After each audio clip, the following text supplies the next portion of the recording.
UFC 317 just recently wrapped up, and I'm going to recap the entire card.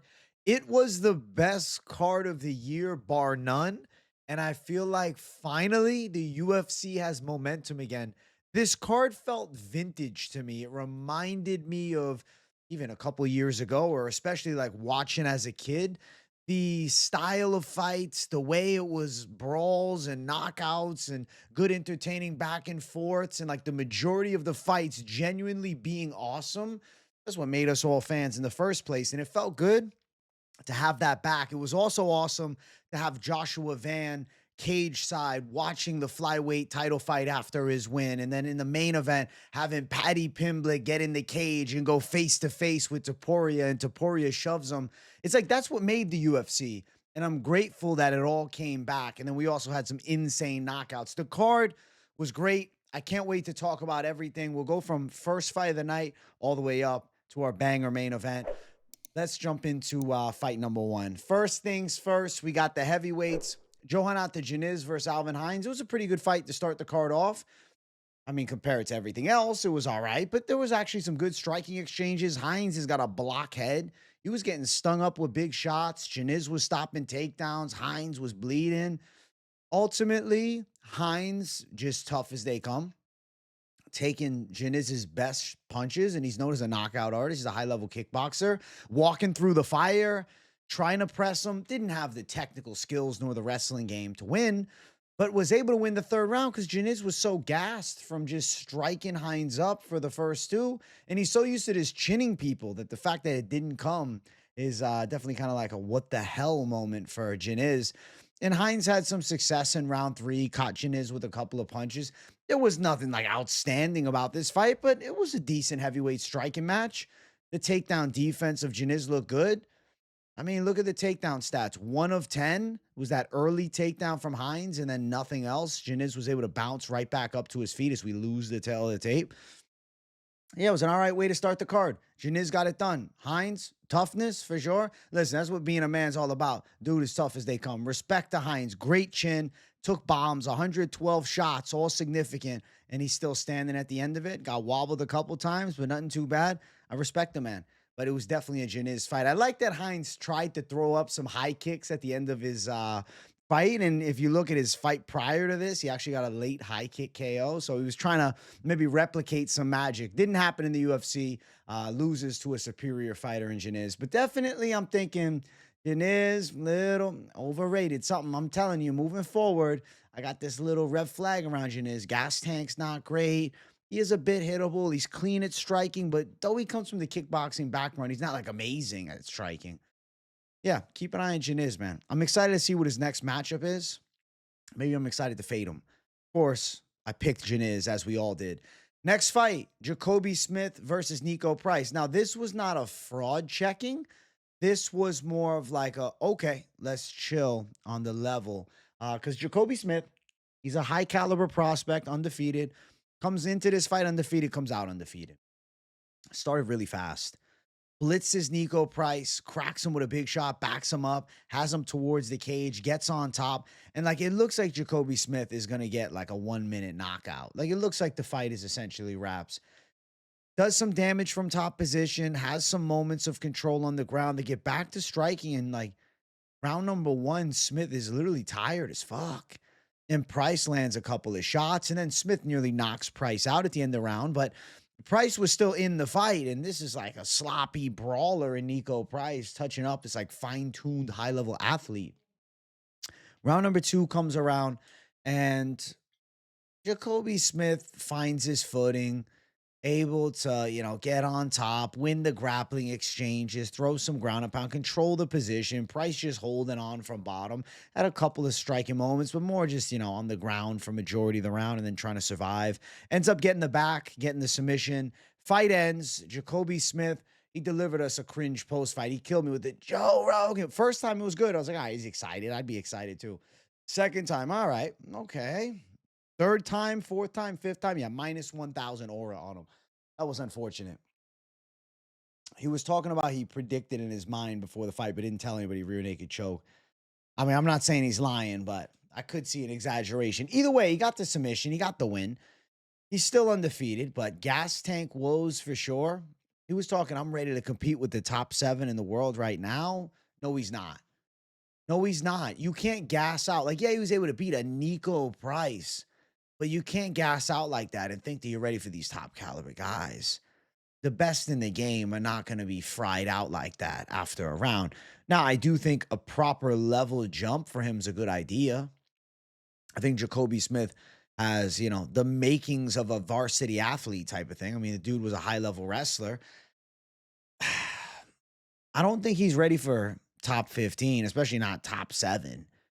Guys that can survive around, even with his insane explosiveness and athleticism. Let's say you survive that afterwards, he's gassed out. Like, imagine he was across from Joaquin Buckley, regardless of the lack of the, get up game from Buck. Imagine the shots, bro. Smith's getting chinned. He's not ready for number 7 in the world. He needs a proper level jump against either another I'll be honest, I'm saying another prospect. Fuck giving him another guy that's just not there. Like, all right, Preston Parsons, that's a good debut. Niko Price, good second fight. Tested a bit. I'm not saying jump the level crazy. I'm not even going to give a specific opponent, but I definitely think that they need to give him somebody with like some promise, because I want to see him fight somebody that's not like a sloppy brawler like Niko Price. It was a good win for Jacobe Smith. He was able to get it done. It's not like I'm saying he's trash. Like, he's able to overcome being really tired. He was, exceptionally explosive early, to a point that it ended up being like a bit of a detriment as the fight wore on when he didn't get the stoppage. And I just think, that could be something that he overcomes. I'm not saying that's like the write-off, that's it for him, but it's a big red flag because, I could see him third round gassed out. He's pretty muscular. See him gassed out and getting chinned in round 3 against somebody with a bit of grappling defense, decent enough striking defense to survive the first 2. And then he just blew his wad in 1 and 2 and then gets handled in round 3. So some red flags around them. Good prospect, biggest favorite of all time, which is insane, especially when you look at how the fight ended up playing out. But it was dominant. It was Jacobe Smith all day. It was definitely his fight. And beating Niko Price is impressive, but the gas tank woes worry me a bit with Jacobe forthcoming, especially with like talking about the top of the top. I see, Trayshawn Gore, he's like, I'm going to be double champ. It ended tragically. You understand? I feel like things could go awry when you start saying crazy shit. And maybe Jacobe Smith is in that same category, man. We'll find out. But yeah, I'm pumping the brakes. He's 29. If he was 24, I'd be like, yo, that's sick. But 29? I don't know. I don't know. Good win nonetheless. And obviously, we all picked him. Terrence McKinney, sub Slava, easy and early. Round 1, McKinney finish. I mean, I think that was 90% of the world's prediction. He was able to get the fight to the ground off rip, take Slava down, and then work towards a Darce, and then into a Gilly from Mount, and then Slava taps out. Clear gap in the grappling in this fight that was absolutely showcased by Terrence McKinney, and he gets a nasty, quick submission to, keep his hype alive for McKinney. I mean, it's all first round. His UFC run, it's first round finish or bust. That's just how it goes with Terrence McKinney. But now he's got some traction again. Got himself a 2-fight winning streak, and, he destroys a guy like Slava. Not like Slava's crazy high caliber, but like a win for Terrence McKinney. Am I crazy for saying I'd love to see him fight Jordan Levitt? Just the complete opposite styles. A more slow twitch grappler versus like the fast twitch berserker. Him and Jordan Levitt just works for me. I want to see him fight Jordan Levitt. If I'm the UFC, I'm putting that fight together. Levitt's shown improvements in his stand-up game, but, the bread and butter of what he does is grappling. Seems to be hard to finish off, right? And then Terrence McKinney, explosive athlete, would have a huge striking advantage, would probably have a huge, strength and power advantage too. Yeah, Monkey King versus T-Rex is the perfect fight to make.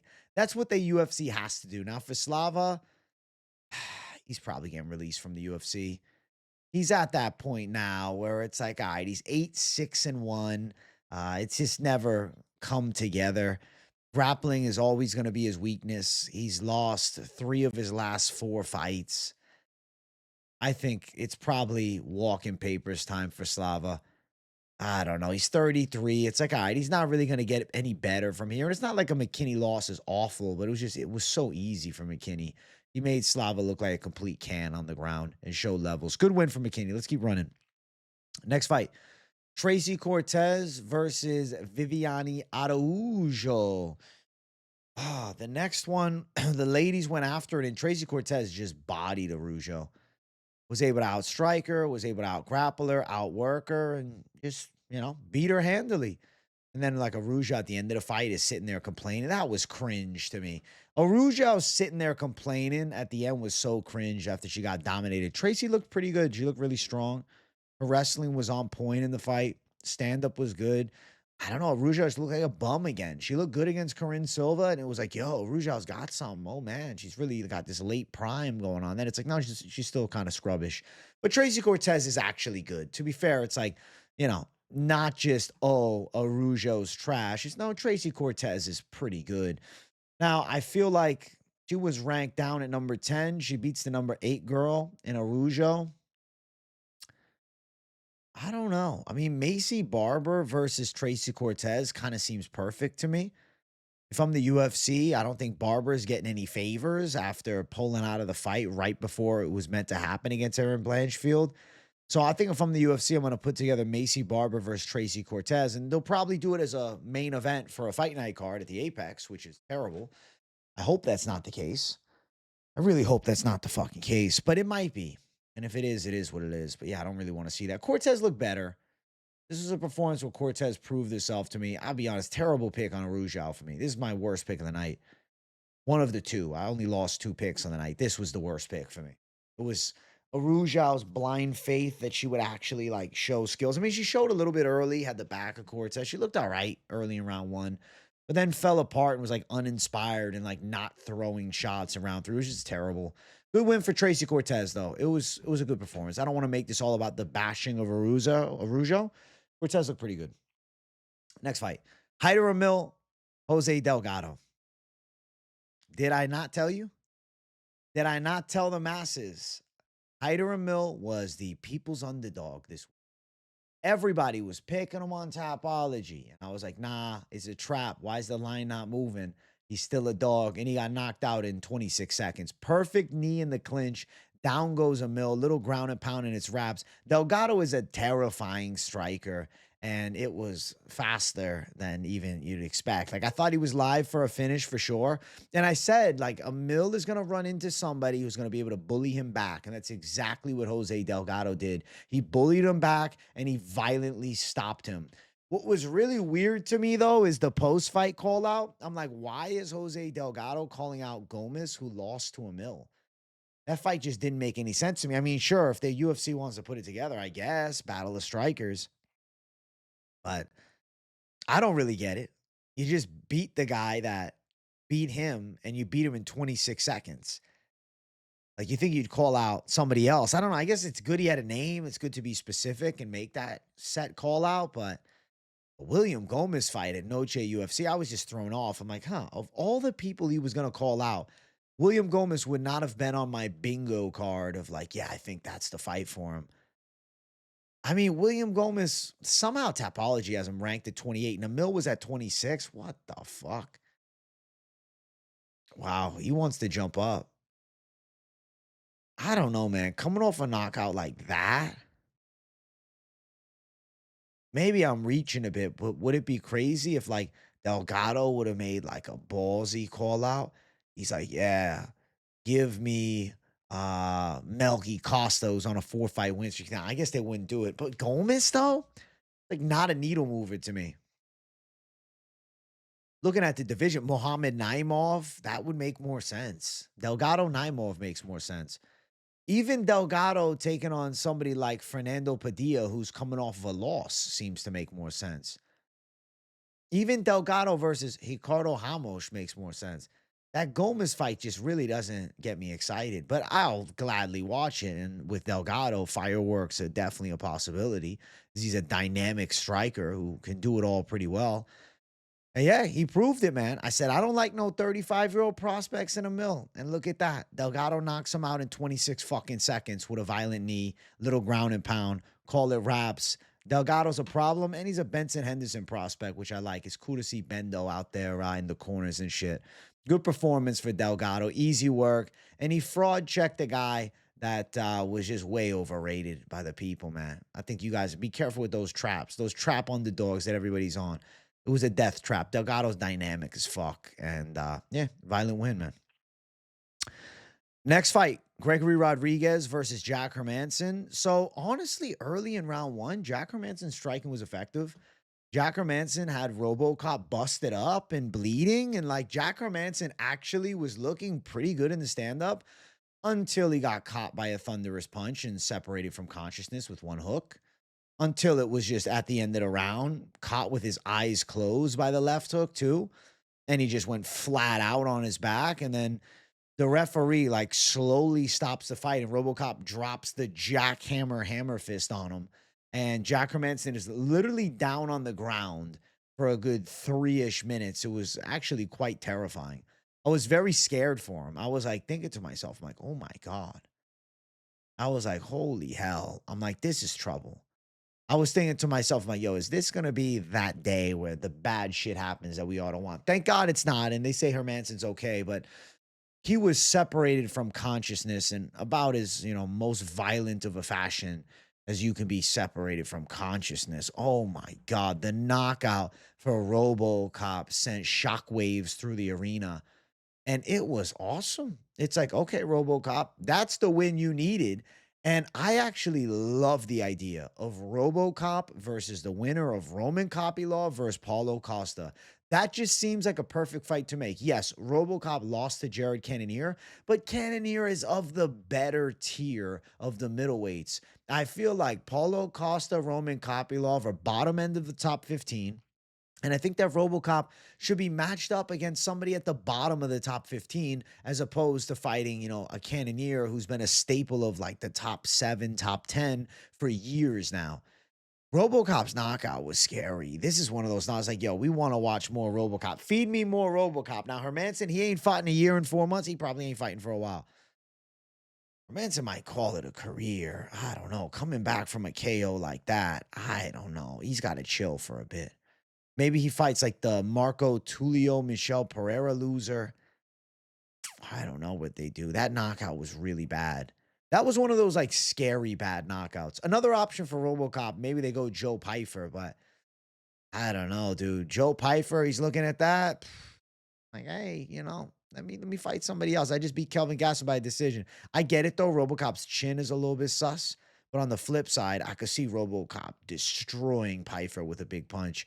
RoboCop's power is out of this fucking world, man. He's a fan favorite.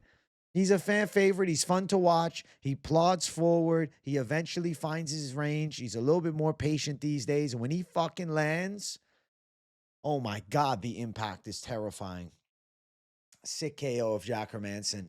And yeah, I like the Kopylov Costa winner a lot for RoboCop. I'm interested in seeing what would happen if those two were tangled up. Either him and Costa, that would be badass Brazilian, jacked Brazilian warfare, or slick Russian sniper warfare. Doesn't that just sound perfect?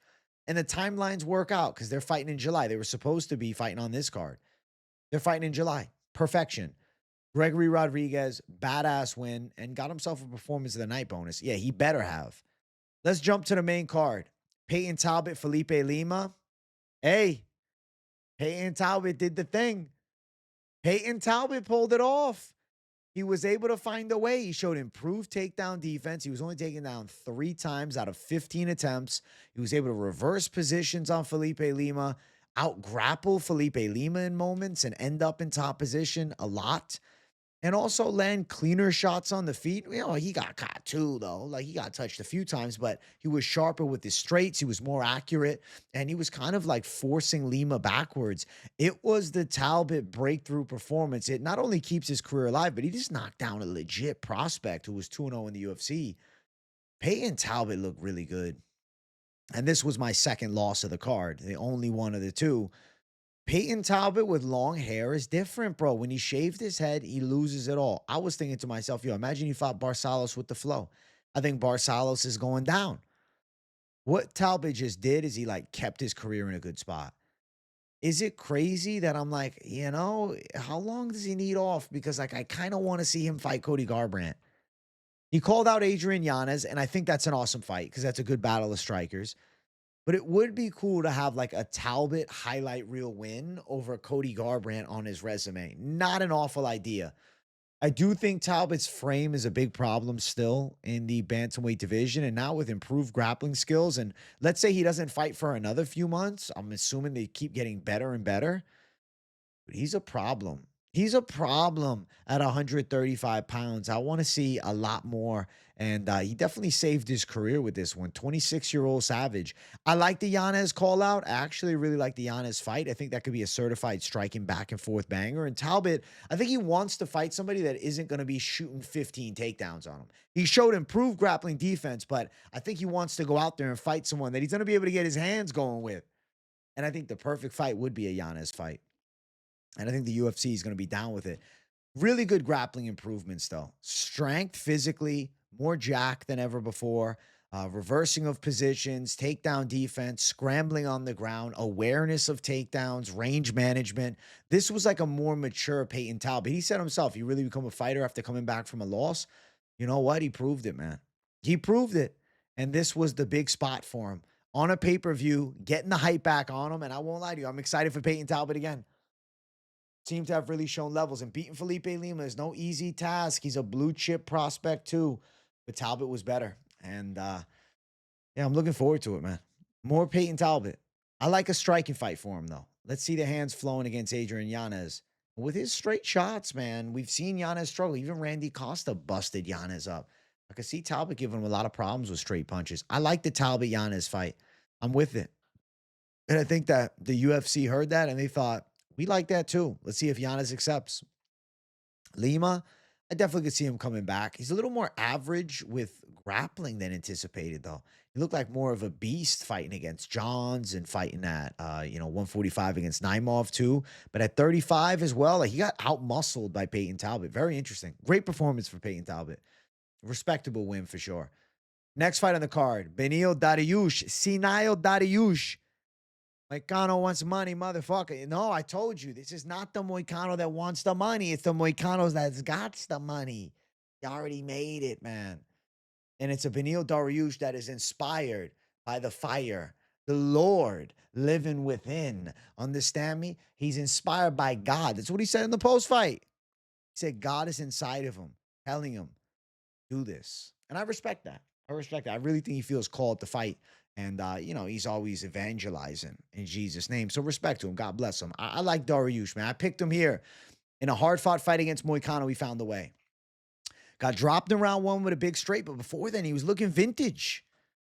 Round number two, able to outwork Moicano, get him to the ground control. Round number three, winning the striking brawls, and Moicano looked gassed out. I was saying it all week, and it came to be the truth.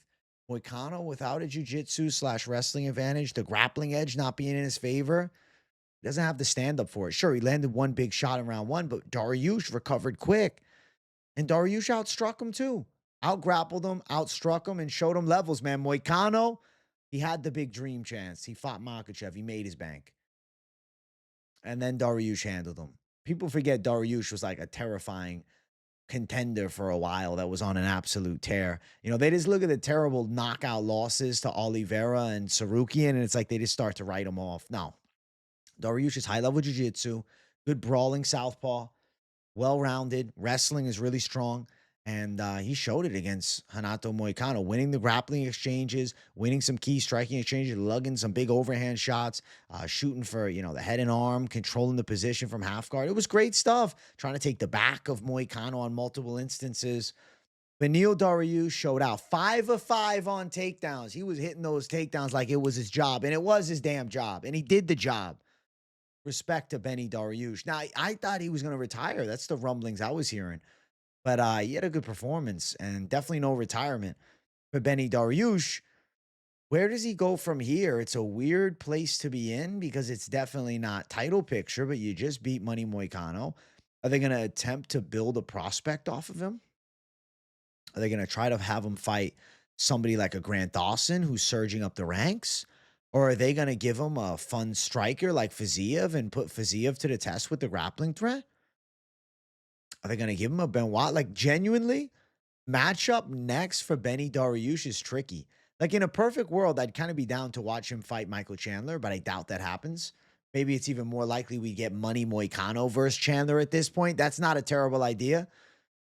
But Benny Dariush keeping his UFC career alive. I don't know the direction. Obviously, Fiziev is a big striking edge, but if it hit the ground, it'd be all Dariush. Grant Dawson poses a weird threat because Dawson is very effective with grappling. And I feel like in striking, that would be interesting to see how the two collide. Dariush, I mean, 36, doesn't look young, but actually look vintage in the fight. So respect to him. Benny Dariush keeps the career alive, getting a W. And it turned out to be the Mystic Mac with this decision pick here. Good performance for Dariush, pulling it through against Money Moicano. Next one. Who called it all the time? Since it was announced, Joshua Van Brandon Royval. I made a video when this fight was announced and Joshua was stepping in on short notice. I said he's way too slick and he's going to pull through. Now, he got hit. He got pushed to the brink, but it came through. Round number 1, Joshua Van landed big power hooks over the top, outstriking Royval. Even though Royval was throwing more volume, Joshua Van landed more, and his percentage of accuracy was higher, like 30% as opposed to 50%. And Van caught Royval over the top with some nice punches. Round number 2, Royval's volume ended up being a factor, and he started catching Joshua Van with some good strikes. It was a fun back and forth. It was a fun second round.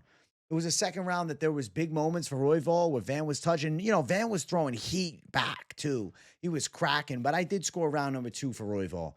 Van landed some hooks over the top that seemed to, like, snap Royval's head back, but Royval snapped his head back, threw nice straight shots, some good kicks to the body. It was a back-and-forth brawl in close range. They were just going after it. It was a badass round, badass fight.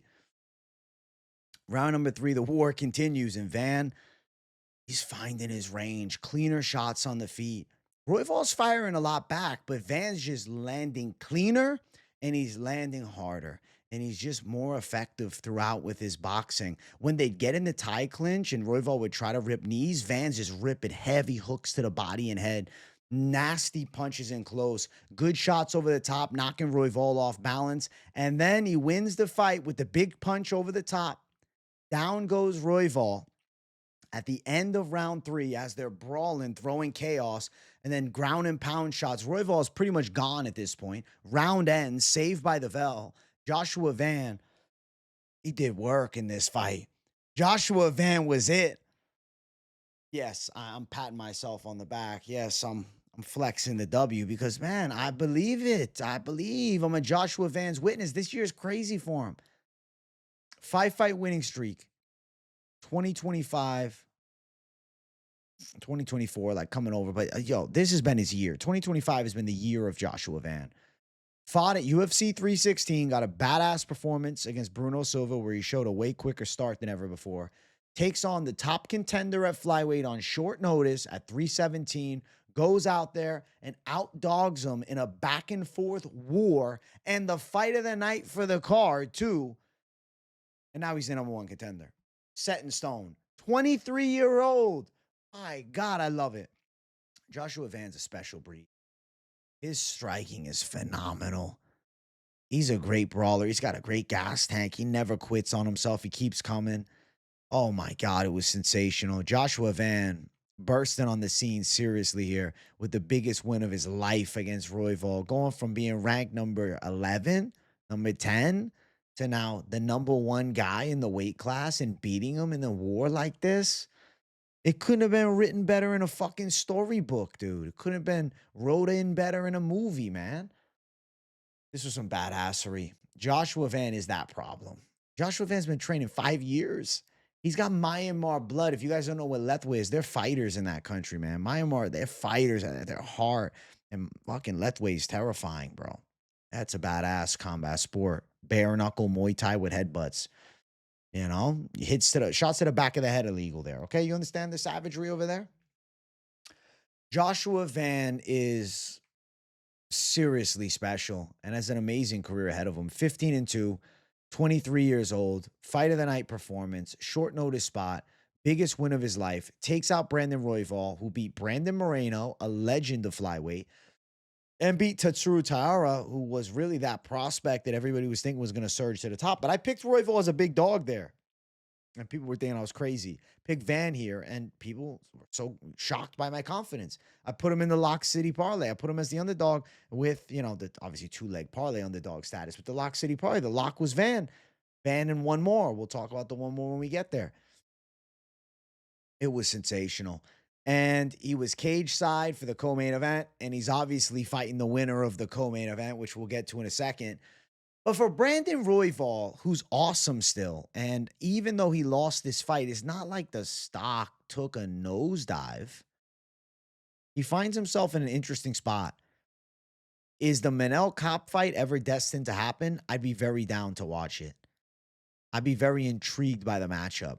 I also think that, there's a possibility maybe he could fight, somebody that lost the co-main event in a rematch too.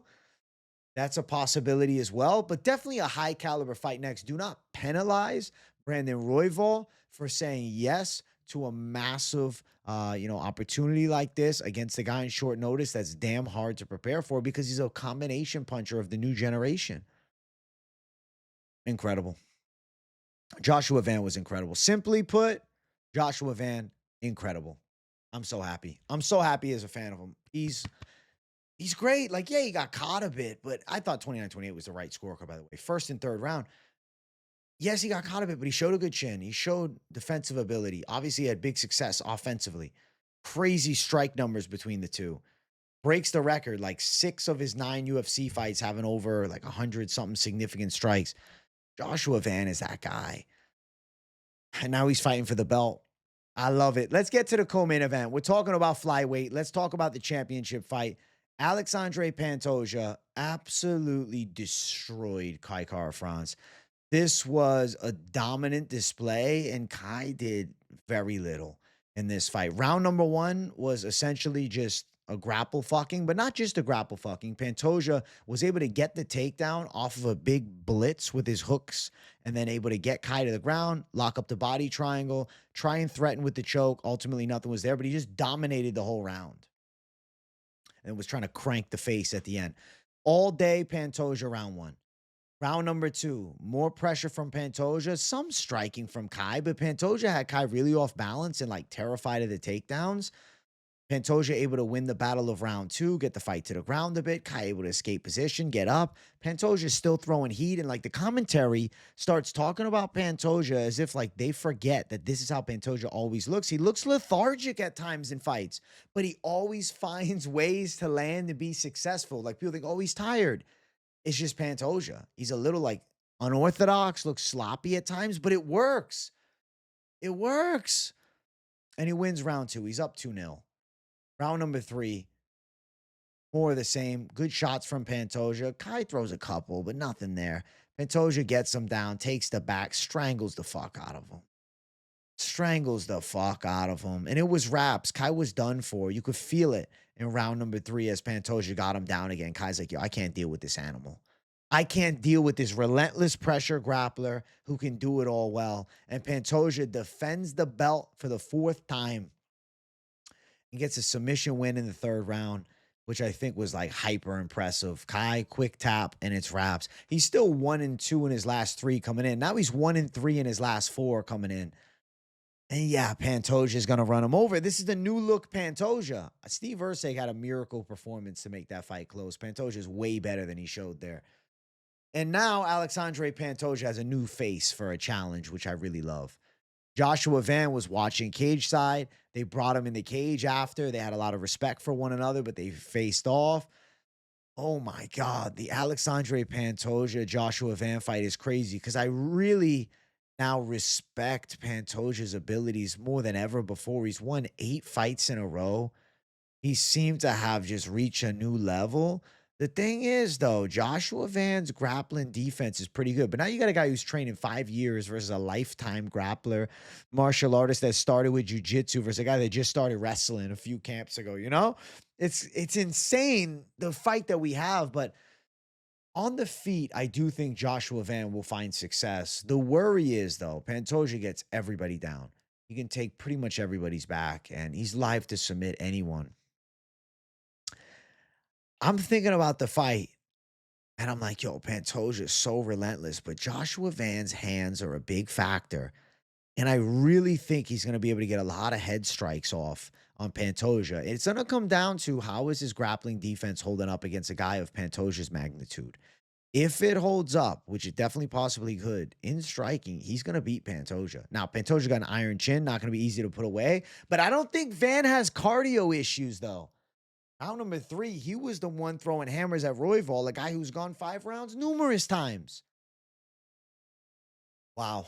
Flyweight has such a great fight on the horizon. It feels like the flyweight division was like awoken with this UFC 317 card. I feel like the UFC is just back. Like it snapped back into place. Alexandre Pantoja, Joshua Van is one of the better flyweight fights of all time. Definitely in recent memory. I love the matchup. We have a star-studded prospect versus a dominant champion. I expect Pantoja to be a slight favorite. I like that we got a new face challenging for the belt, too. We're not getting a rinse and repeat rematch. Pantoja rematch and error. He's lapping the fucking division. Now he gets the 23-year-old burst on the scene who's won 5 fights in a row, who just beat Brandon Royval on short notice, dropped Brandon Royval in the fight. Yeah, it couldn't have been written better. Van and Pantoja is amazing. I don't think they put that as a pay-per-view main event, though. I don't know if it carries alone. I don't know if the UFC is going to take that risk for the pay-per-view buys, but you could put it under something amazing, and that's, you know, a star-studded co-main. Definitely more compelling than the Cara France Pantoja rematch, for sure. Because Joshua Van, there is a pathway. If he can stop the takedowns, he can let the punches fly. His combination shots are unreal. 23 years old. Oh, my God. Yeah, I feel like the UFC is so back. That's all I keep thinking when I'm looking at this card. I have it here, and obviously I'm looking at the screen here, but I have the Tapology here, and I'm like, wow, we're so back. We're so back, guys. Pantoja Van is a must-watch. Am I going to pick against the dominant champ? Might be, man. I'm such a Van fan, bro. I'm a Van's witness. Van is one of, like, the top 3 favorites for me in the UFC right now. Probably top 2 favorite fighters in the UFC. And he's fighting the cannibal, fucking Pantoja, the grappling ace. I'm excited to see what the hell's going to happen. I see Van's boxing. It's going to come down to, can he stop the grappling? If he doesn't get his back taken, if he doesn't get taken down, or if he gets taken down and bursts back up to his feet and it turns into a striking fight, if it's a striking fight, I think Joshua Van's more than live to win. I feel like Van can do this thing. I feel like he can pull something off. I don't know when they're going to fight. Van took more damage than Pantoja did because he was in a war with Royval. So I'm expecting maybe end of the year, maybe, you know, around Thanksgiving, like, you know, the November card, maybe Madison Square Garden co-main event, or potentially the end of the year show. Yeah, Van versus Pantoja has me fucking giddy, bro. I feel like I'm 14 years old right now. That's how excited I am for that fight. Incredible. Co-main event, one-sided as hell. Cara France. I mean, you could run the Royval fight back, to be honest. It's not a bad idea. I'd be down to watch that fight, too. Something. But, yeah, guy was handled. Main event of the evening. If you guys haven't yet, make sure you smash the like button. If you're new to the channel, subscribe. It was Ilia Topuria, Charles Oliveira. Now, you look at the end, Topuria decapitated Charles Oliveira in violent fashion. Put him away with the overhand right and then the follow-up left hook. But he was already out on the way to the ground. And then a few extra super necessary shots. Ref jumps in and it's wraps in 2 minutes and 27 seconds. That's what GOAT shit is all about. Topuria is a special breed, man. The star is here. The star is Ilia Topuria. I felt it pre-fight. The featherweight run, and especially the Max Holloway knockout, it like started building it. But now chinning Oliveira like this in such a big spot, Topuria is the star right now in the UFC. He's the star they needed. One of the faces of the organization. Crazy how disliked he is. I love Ilia Topuria. But let's talk about what happened in the fight.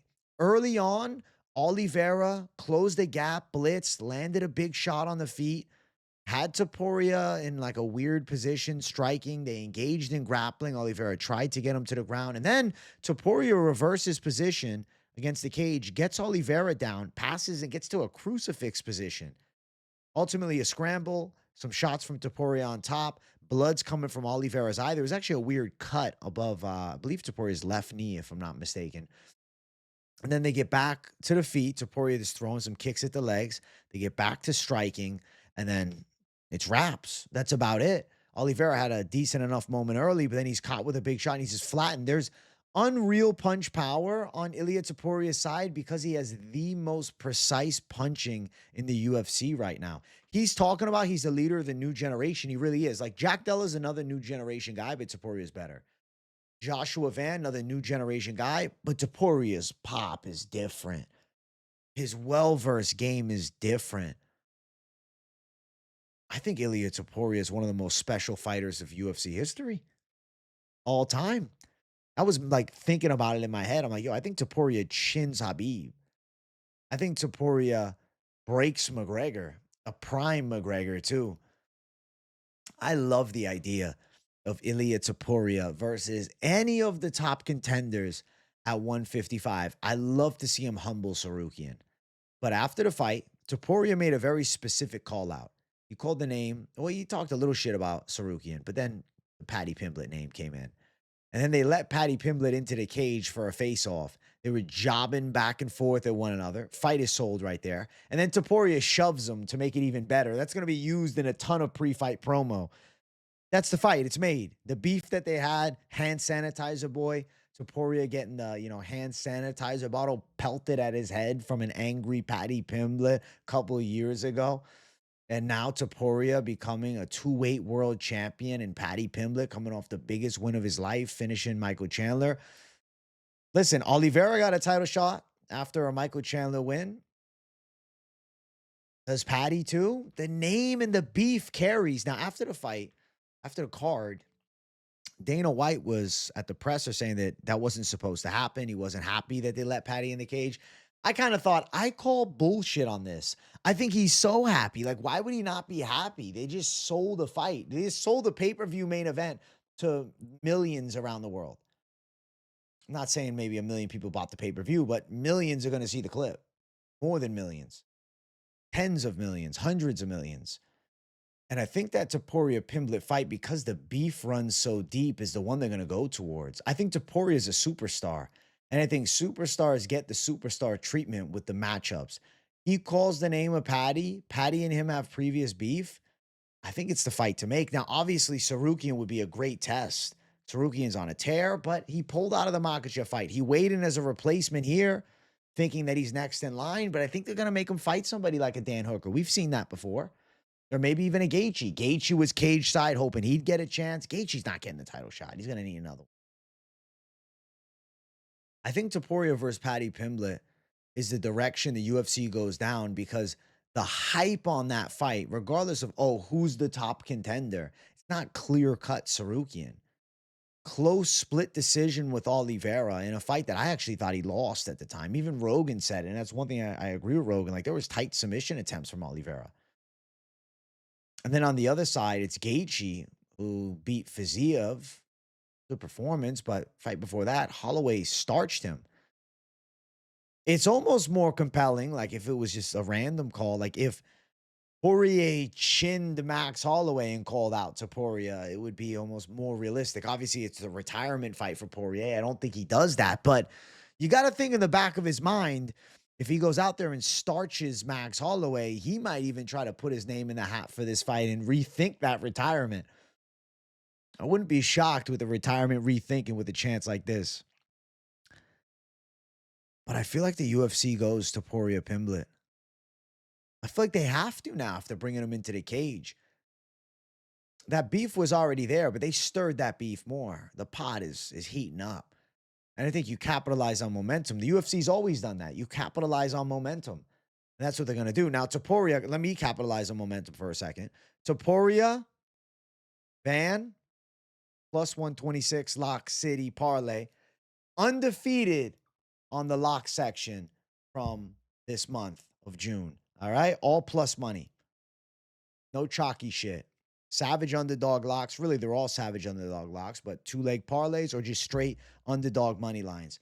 Undefeated in the month of June. I'm feeling like $1 million, man. 5 weeks unbeaten. One of them, we had the damn fallout of the main event, so it turns out to kind of be like a no contest because it wasn't the two-leg. It wasn't the plus money. I'm really happy. 9-2 on the card, picks wise, incredible. But it was also a vintage UFC event. It felt good to be a fan again. It's like we have it back. The first half of this year was trash. I always believed that the UFC would turn up because I feel like we've seen there's always been dips and then rises. The second half of the year seems to always just be better than the first half. And I think fans, we forget that. This International Fight Week event was the penultimate shift. It felt like vintage UFC from having Van cage side, watching his future foes go after it, or maybe one of them, maybe he eventually fights Kai, but obviously Pantoja's next, to then Paddy Pimblett, and then them showing shots of Sarukian, Gaethje, Pimblett, and then Pimblett getting in the cage, Topuria talking his shit on the mic, them facing off in a shove. It brought back what, as fans, we all loved about the UFC, and it was like that realism to the beefs, bringing us closer to the fighter and the, not just the cage, right? The fighter and then what happens outside of it. The event just felt special. International Fight Week always delivered, and this was a star-studded event. This is a 10 out of 10. This felt like one of the best events of all time. This felt like a great event that we have seen in the past. This felt like the UFC is at a high again when everybody was panicking, acting like it was over. Now, I'm not saying we didn't have a low. May was a low for the UFC. May was pretty trash. But June, definitely a high. And capped off with this, we're so back. We are so back. Thank God. So back. I'm eternally grateful to be so back. And Ilia Topuria, right now, the face of the UFC. Ilia Topuria is that guy who does that to Charles Oliveira. Made it look easy. Took Makhachev some rounds. Sarukian got a close split decision. Topuria starches him, flatline KO, under half a round. That's the fucking guy right there. He's already a Hall of Famer. Like, he's on the path to GOAT status. Paddy Pimblett being next, it's a sellable fight. Marketability 101. Use your star. Put him in a big matchup. That Sarukian fight's still going to be there if Sarukian gets one win. And I love the idea of Topuria Sarukian. And I think Topuria beats Sarukian. If it's Gaethje, Gaethje's going to need something impressive. Maybe a win against a Sarukian. But I don't even know if they book that fight. Gaethje saying he's going to retire if he don't get a title shot. I think the UFC is going to capitalize on what happened inside the cage after the fight. And I know what the UFC is about. And Topuria versus Pimblett, though Paddy might not be on paper the most deserving, because of the rich history between the two, he jumps that line. Now, I real quick want to glance on the great and powerful Charles Oliveira. He had an amazing career. Coming off the win against Chandler, I didn't think he looked great, but he was dominant. Fight before that, close loss to Sarukian. Fight before that, beat Benny Dariush. Fight before that was broken by Makhachev. Now he loses badly at 35 to Ilia Topuria. I don't know how many more Charlie O fights we have. I do think he comes back. I don't think he retires after this fight. I think this is, too much possibility. There's a Max Holloway rematch for Charles Oliveira still around. This is a really fun fight between Charles Oliveira and Dan Hooker, potentially. There's a possibility even of a Gaethje rematch at some point. There are options. And I think Topuria will do another fight.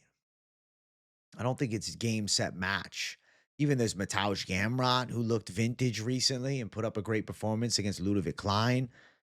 I think Oliveira fights again. I think they go for a bigger name fight. It could be a Max Holloway, depending what happens with this Poirier fight. But Oliveira and Holloway do have unfinished business. Their fight ended with a weird trachea tear for Oliveira years ago at featherweight in the first round. It's a weird sequence that tore Oliveira's trachea and the fight got wrapped. So, I want to see Oliveira and Holloway throw down.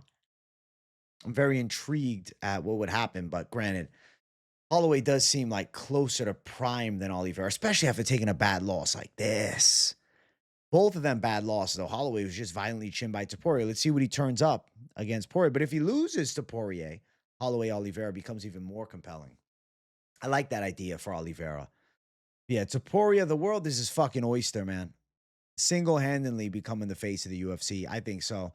There's haters saying, oh, he's a McGregor knockoff. No, he's not. Built different. His grappling's way better. More of a dog. He can go. He's got a gas tank. Topuria is a fucking force, man. Topuria versus Patty. Oh, I like Patty. I'm a Patty fan too. Patty's good. But Topuria's power, bro. Scousers don't get knocked out. We'll find out. I think if Topuria hits anybody, I don't give a fuck. He could fight at welterweight and knock people the fuck out.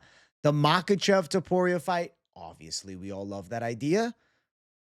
Maybe Makhachev decides to come back down to 155, and then I feel like bad things would happen. I feel like Topuria would catch him and knock him out if that happened. I don't know. It just seems like written in the stars. He goes up, and then the weight cut hurts him worse, and then he gets, a chinning. I'm disappointed we don't get Topuria Makhachev because it's so compelling. Makhachev's efficient everywhere, but Topuria's power would be a problem in that fight. You can't act like it wouldn't. Defends takedowns, gets to striking. Yeah, Makhachev's slick on the feet. Topuria catches him one time. We've seen him flatline before. We've seen Makhachev put out. That chin's not invulnerable. It's breakable. And Topuria hits different. We've seen it in his past 3 fights, especially this one. At 55, I think Topuria's scarier than ever before. He has the speed and the athleticism of a 45er with the power of a fucking middleweight and the precision of a pro boxer. Ilia Topuria is an animal. His jabs were effective in the fight. Setups are there. Finds his range, gets the power shots going, and just flattens people. Sick KO of Charles Oliveira, and I think he is the face of the UFC now. I want to go over my picks real quick. Obviously, Topuria, I already mentioned, called him. Piece of Lock City. 9-2 on the record. Had Pantoja to win. Finally picked Pantoja, and it comes through beautifully. No jinx. Had Joshua Van. Lock City parlay hits. We'll talk about the parlays in a moment, too. Picked Benny Dariush over Moicano. Obviously, I had Lima, but Talbott showed up, so respect to Talbott. And I'm excited for what's next for Payton Talbott. RoboCop confident pick, of course. Delgado pick, which was against the grain. Felt like an underdog pick, but he was a favorite. Terrible pick on Araujo and Cortez. Women's MMA, bro. Women's MMA just gets me, bro.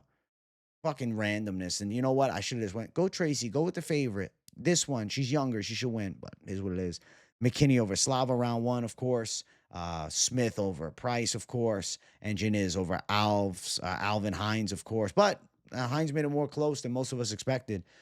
This card was a 10 out of 10. This card is what being a fan is all about. And this card is what makes the UFC so fun to watch and what makes the UFC great. And which is why I fell in love with the sport. It felt like we're back to vintage UFC. This is what I needed. I was, I wasn't ever worried. I never lost faith. But I was disappointed at the consistent X. Finally, we got a hell yeah. And I think it's going to keep going. I mean, 318, I hated seeing that Ataba Gatier and Valentin sitting on the main card as the featured fight. That's stupid to me. I hope that gets changed. I think that was a mistake. 319 is going to be a banger with DDP and Hamzat. We're going to have a heavyweight title fight. That's not Stipe versus Jones at some point later this year with Tom Aspinall, which I can't wait for. You got Chael saying it's going to be Pereira, obviously Alex Pereira. Chael just botching names still, man. Doesn't matter. Chael never change. I don't know. That's a little far-fetched, but maybe he's going to try to push for that. But I think the Cyril Gane fight is a possibility. But if they want to bring eyes, Pereira is a star too. He's also one of the faces of the UFC. Though, the loss to Ankalaev makes the fight a bit less compelling. You know what I noticed, which was weird? They panned over to Tom Aspinall, and they still had interim champ. I'm like, no, that's not the champ. What are we talking about?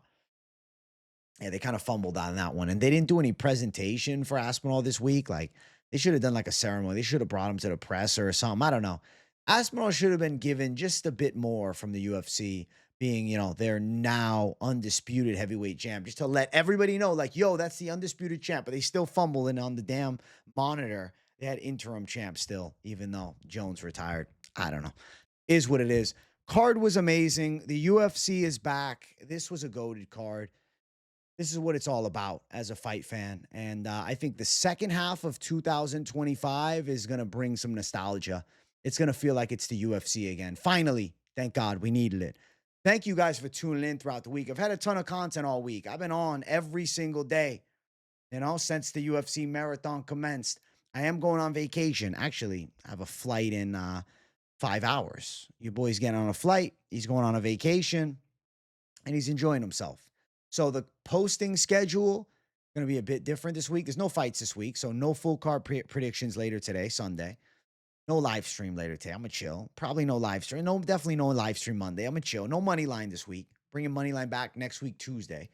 I'll have some live streams sporadically throughout the week. If there's any breaking news, of course, I will do a video and talk about the breaking news. And I'll do a live stream at some point while I'm on vacation. And then Sunday, this, upcoming Sunday, not today, obviously a week from today, I'll have the full card predictions for that Teixeira and Lewis card.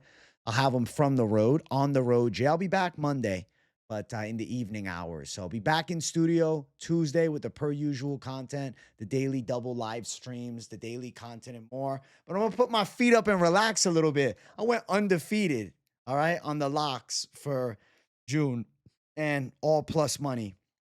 I think I deserve it after working my ass off. The live stream was a record breaker, over 274 or 72,000 live views. Thank you to everybody that tunes into the Fight Companions. W to the people. Almost at 50K. We're at 49.6. We'll be hitting 50K very early July. So keep it locked in with me. Make sure you subscribe if you're new. W to the people. I love you all. Real quick, I want to bring up the parlays. I almost forgot. Haha. You thought I was going to forget? No. Topuria Diniz, safe but boring. Bang. I'm saying the V instead of the B. I don't know if I'm like from Romania. Voting, I feel like a vampire. It's 3 a.m. It is what it is. Van Royval, Cortez Araujo overs. Bang. Overs hit. Topuria, Van Royval over. A little alternate to the Lock City. Hits. Topuria, Van, Lock City. Hits. Topuria, Van Royval over. McKinney. Hits. Topuria, Rodrigues, McKinney. Hits. Van, Diniz, McKinney, Cortez Araujo over 2.5. Hits. And the big four, bro, over in both of those fights. Then, McKinney, Topuria, and Rodrigues. Big four, bro, meaning, plus 400. Obviously, it's 5 lineups. Comes through. Bringing the magic. Listen, these parlays been on fire. Safe but boring, been cashing every damn week. The Lock City been hitting constantly. And I'm very happy and grateful for what's going down. And I hope you guys that are throwing some heat down at the fights are cashing big. I'm doing it for the people. Every Wednesday on fight weeks. This week's Best of a Maybets. Don't miss it. Don't have anything behind the paywall. It's all free to see. You want to join the Discord? Yeah, we do the members. $4.99 a month. You're a member. You join the Discord. Members only streams. You come on live with the Late Night Live and chop it up with me and the people. Of course. But all the calls, for all to see, man. I love this game, and I love you guys. I thank you all for the support. W to the community. W in the comments if you got nothing to say. If you do have something to say, let me know. I want to hear from you in the comments. Let me know what you thought of the card. Do you feel it's a 10 out of 10? Because I'm saying 10 out of 10. This was a peak card for me. This is great. This is an amazing card. It's goated. And I'm so grateful to have the UFC back performing again like this. I'm excited for more. 1 week off. I know I'm going to be salivating at the bit to watch some fights. So we'll be back soon. Thank you guys for the support. Smash the likes on your way out. Subscribe if you're new. And turn on the post notifications. You don't want to miss a thing. I got content dropping. Also, you can follow me on Instagram. I'll have it in the description. MMA_experts. I don't know. I have some random updates while I'm on my trip on IG if you guys want to follow there. And, of course, in the Discord, too. So, W to the people. Love you guys. I'm going to get this thing posted. I'm going to get some rest. I'll see you all in the next one. Much love. Peace out.